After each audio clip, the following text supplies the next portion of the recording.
Welcome back students, आप सबका स्वागत है ट्रेंड्स एजुकेशन के चैनल पे।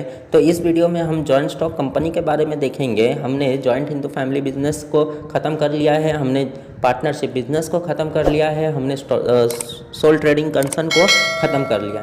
तो इस वीडियो में हम जॉइंट स्टॉक कंपनी के बारे में देखेंगे, जो कि बहुत इंपॉर्टेंट है। ये आपको बताएगा कि बिजनेस के अंदर बिजनेस और बिजनेसमैन क्यों अलग होते। तो हम स्टार्ट करते हुए देखते हैं कि जॉइंट स्टॉक कंपनी क्या दिया गया है, इसका मीनिंग देख लेते हैं। पहला, a joint stock company is a voluntary association of person who generally contribute capital. They carry on a particular type of business which is established by law. The total capital of joint stock company is known as share capital. It is divided into small units called shares. Every member holds some shares. These members are called as shareholder. In India, every joint stock company is registered as per the Companies Act 2013. तो क्या बोला गया है कि joint stock company क्या है? Voluntary association, यानी कि इसके ऊपर कोई भी दबाव नहीं है किसी भी तरह का। जॉइंट स्टॉक कंपनी का रजिस्ट्रेशन कंपलसरी है अंडर द कंपनीज एक्ट 2013। और एक बार अगर ये बिजनेस रजिस्टर्ड हो गया कंपनीज एक्ट 2013 में, तो इस कंपनी का जो भी डिसीजंस होगा वो कंपनीज एक्ट 2013 ही लेने वाला है। तो क्या बोला गया नॉर्मली कि जॉइंट स्टॉक कंपनी क्या एक टाइप का वॉलंटरी एसोसिएशन है, where all persons contribute their capital. और उनका कैपिटल कैसे होता है? उनका जो कैपिटल है वो शेयर कैपिटल में होता है, इन द सेंस कि वो जो शेयर्स है वो शेयर स्मॉल स्मॉल पार्ट्स में डिवाइड होता है और उसी शेयर्स को लोग परचेस करते हैं। अगर आपको शेयर्स के बारे में और जानना है डिटेल्स में और शेयर मार्केट के बारे में जानना है, तो हमारे इस चैनल पे ऑलरेडी अपलोडेड एक वीडियो है, उसे जाकर आप देख सकते हो क्या होता है शेयर्स और शेयर मार्केट और क्या क्या रिक्वायरमेंट्स रहेंगे। ओके, तो इस वीडियो में हम क्या देख रहे हैं कि शेयर कैपिटल क्या है, और जो शेयर कैपिटल है वो स्मॉल स्मॉल पार्ट्स में शेयर्स में डिवाइडेड रहता है और जो पर्सन इसे खरीदता है उसे हम शेयर होल्डर्स कहते हैं। ठीक है, एक बार ये बिजनेस रजिस्टर्ड हो गया तो रजिस्टर्ड होने के बाद इसको एक अलग आइडेंटिटी मिल जाती है। If a business registered under the companies act 2013, then this business is also called as the artificial person which is created by law. तो ये आर्टिफिशियल पर्सन भी कहलाएगा जो कि कानून ने बनाया है। अगर कानून ने बनाया है इस बिज़नेस को, देन इसको बंद करने का अधिकार भी कानून के पास होगा, यानी कि कोई भी इस बिज़नेस का मेंबर, इस बिज़नेस का डायरेक्टर, इस बिज़नेस का सीईओ, इस बिज़नेस का ओनर बंद नहीं कर सकता, शेयर होल्डर बंद नहीं कर सकता। अगर कानून ने चालू किया तो कानून ही बंद कर सकता है। ओके, तो इतनी बातें आप याद रखोगे। देन आफ्टर हम बात करते हैं डेफिनेशंस की, जो कि डेफिनेशंस यहाँ पे बहुत इंपॉर्टेंट रखता है। As per the companies act 2013 के हिसाब से हम डेफिनेशंस पढ़ेंगे क्या दिया गया है। According to the companies act 2013 section 2 sub section 20, यानी कि डेफिनेशन कहाँ दिया है? कंपनीज एक्ट 2013 के सेक्शन 2 सब सेक्शन 20 में दिया गया। क्या बोला गया है? The term company to mean a company incorporated under the companies act 2013 और एनी प्रीवियस कंपनी लॉ। तो क्या बोला गया? सिंपल कि ये जो कंपनीज एक्ट 2013 है वो क्या बोलता है कि जो कंपनी है वो इनकॉर्पोरेटेड है कंपनीज एक्ट 2013 में, यानी कि रजिस्टर्ड है कंपनीज एक्ट 2013 में, या कोई कंपनीज एक्ट 2013 से पहले 2013 से पहले कोई भी कंपनी का लॉ है उसके अंदर रजिस्टर्ड था, तो उसे हम क्या बोलेंगे? कंपनी बोलेंगे, जॉइंट स्टॉक कंपनी बोलेंगे। यानी कि वो कंपनी जो रजिस्टर्ड है 2013 में या उससे पहले कोई भी कंपनी एक्ट था उसके अंदर रजिस्टर्ड था। ओके, तो इतनी बातें हैं, आप याद रखोगे, बहुत ही इंपॉर्टेंट है। देन आफ्टर हम बात करते हैं फीचर्स की, क्या क्या फीचर्स दिया गया है जॉइंट स्टॉक कंपनी का, बहुत इंपॉर्टेंट है। पहला दिया है वॉलंटरी एसोसिएशन। वॉलंटरी एसोसिएशन का मतलब क्या होता है कि इसके अंदर कोई भी पर्सन, कोई भी बंदा आकर शेयर्स परचेस कर सकता है, शेयर होल्डर बन सकता है, अपने पैसे को ट्रांसफ़र कर सकता है, यानी कि शेयर्स को ट्रांसफ़र कर सकता है। कोई भी रोक टोक नहीं है, किसी भी तरह का कोई कास्ट, रिलीजियस, रेस वगैरह किसी के ऊपर कोई दबाव नहीं है, कोई भी रोक टोक नहीं है, कोई भी आकर यहाँ पे इजीली शेयर्स को परचेस कर सकता है। That is known as voluntary association, independent association. Next है रजिस्ट्रेशन। अब रजिस्ट्रेशन यहाँ पे बहुत ही इंपॉर्टेंट है, रजिस्ट्रेशन कि इस बिजनेस का रजिस्टर्ड होता ही होता है। Without registration you can't open your business. तो क्या बोला गया, जॉइंट स्टॉक कंपनी अगर आपको ओपन करना है तो उसके लिए कंपनीज एक्ट 2013 में रजिस्टर्ड होना ही पड़ेगा। यहाँ पे दो टाइप के जॉइंट स्टॉक कंपनी आएंगे, पहला पब्लिक लिमिटेड और सेकेंड जो है प्राइवेट कंपनी।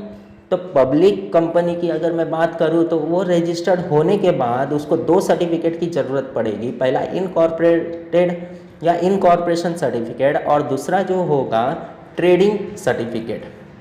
अगर मैं पब्लिक कंपनी की बात कर रहा हूँ तो यहाँ पे दो तरीके के सर्टिफिकेट है, पहला incorporation certificate and second is trading certificate. और अगर मैं बात कर रहा हूँ प्राइवेट कंपनी की तो उसको सिर्फ और सिर्फ इनकॉर्पोरेशन सर्टिफिकेट ही चाहिए, उसके लिए किसी भी तरह का कोई भी दूसरा ट्रेडिंग सर्टिफिकेट लेने की ज़रूरत नहीं है। ट्रेडिंग सर्टिफिकेट का मतलब है certificate of commencement of business, यानी कि प्राइवेट एक बार इनकॉर्पोरेट सर्टिफिकेट पा लिया वो अपना बिजनेस चालू कर सकता है, और पब्लिक कंपनी में इनकॉर्पोरेटेड के साथ साथ कमेंसमेंट सर्टिफिकेट भी चाहिए, यानी कि ट्रेडिंग सर्टिफिकेट भी चाहिए, तब जाके वो अपना बिजनेस चालू कर सकता है।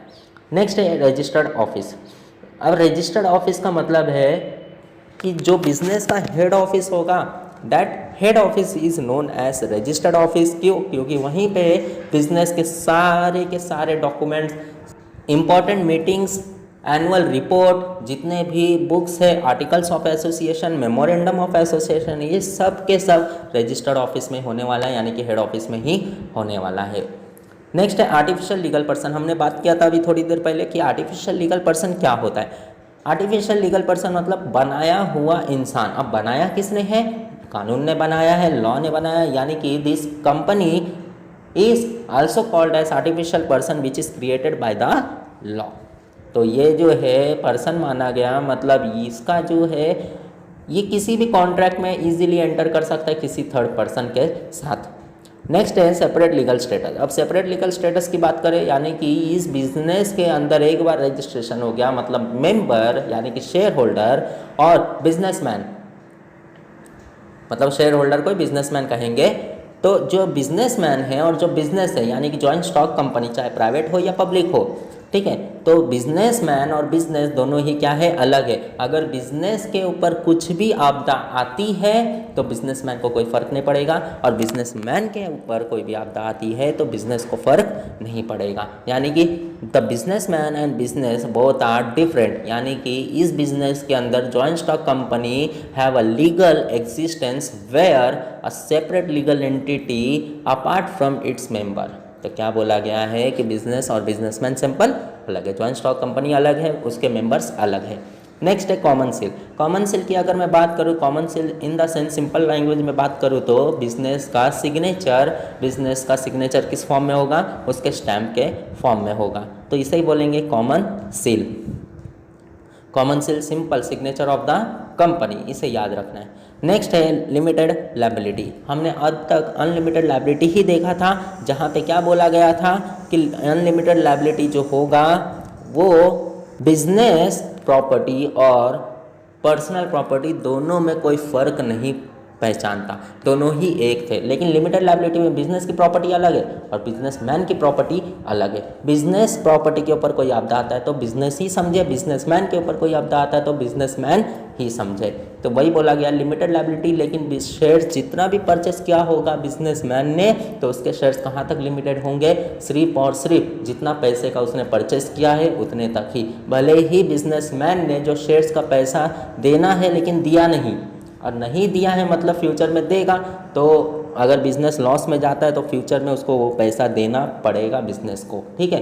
तो शेयर्स के जितने भी शेयर्स परचेस किए रहेंगे उतने तक ही उसकी मनी जो है उतने तक ही लिमिट होगी, उससे ज़्यादा नहीं होगी। ओके, तो ये था इम्पॉर्टेंट। नेक्स्ट हम बात कर लेते हैं ट्रांसफरेबिलिटी ऑफ शेयर्स। अब ट्रांसफरेबिलिटी ऑफ शेयर्स का मतलब है कि प्राइवेट कंपनी के अंदर आप शेयर्स को इजीली ट्रांसफ़र नहीं कर सकते हो, लेकिन पब्लिक कंपनी के अंदर it is freely transferable from one share holder to another share holder. यानी कि जो खरीदना है, जो बेचना है, अगर प्राइवेट कंपनी की बात करें तो इजीली आप परचेस या सेल नहीं कर सकते हो, और पब्लिक कंपनी की बात करें तो इजीली आप परचेस और सेल कर सकते हो। नेक्स्ट बात करते हैं separations of ownership and management. Separation of ownership management का मतलब, सेपरेशन का मतलब सेपरेट होना। अब ओनर जो है अलग है और बिजनेस अलग है, तो यहाँ पे जो पैसे है, पैसे की कोई कमी नहीं होती है। तो ओनर जो अलग होता है, जो मैनेजर होता है वो अलग होता है। तो बिज़नेस को जो मैनेजमेंट करने वाले होते हैं वो एम्प्लॉयज़ अलग होते हैं, वो जो प्रोफेशनल्स होते हैं बिज़नेस के अंदर वही लोग को लगाया जाता है, और जो ओनर होता है वो कोई और होता है। नेक्स्ट है परपेचुअल सक्सेशन। परपेचुअल सक्सेशन का मतलब होता है कंटिन्यूअस चलते रहना।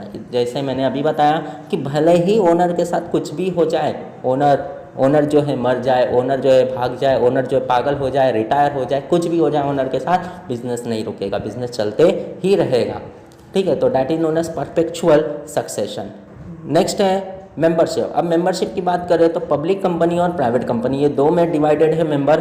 अगर मैं पब्लिक कंपनी की बात करता हूँ तो पब्लिक कंपनी के अंदर, और प्राइवेट कंपनी की बात करता हूँ तो प्राइवेट कंपनी के अंदर जो मेंबरशिप है वो कितने तक है। प्राइवेट कंपनी के अंदर मिनिमम 2 लोग चाहिए बिजनेस को चालू करने के लिए, और बात करूँ मैं पब्लिक कंपनी के लिए तो पब्लिक कंपनी के अंदर मिनिमम 7 मेंबर्स चाहिए बिजनेस को चालू करने के लिए। अगर मैं प्राइवेट कंपनी के अंदर मिनिमम और मैक्सिमम मेंबर की बात करूँ तो मिनिमम 2 मैक्सिमम 200, और अगर मैं पब्लिक कंपनी की बात करूँ तो मिनिमम 7 और मैक्सिमम अनलिमिटेड है, यानी कोई लिमिट रखा ही नहीं गया है। ओके, तो ये था मेंबरशिप के बारे में। तो ये सब इम्पोर्टेंट था, तो आप लोग इसे याद रखोगे, बहुत इंपॉर्टेंट है जॉइंट स्टॉक कंपनी। तो इस वीडियो में बस इतना ही, अब हम मिलते हैं नेक्स्ट वीडियो में, तब तक के लिए टेक केयर एंड धन्यवाद।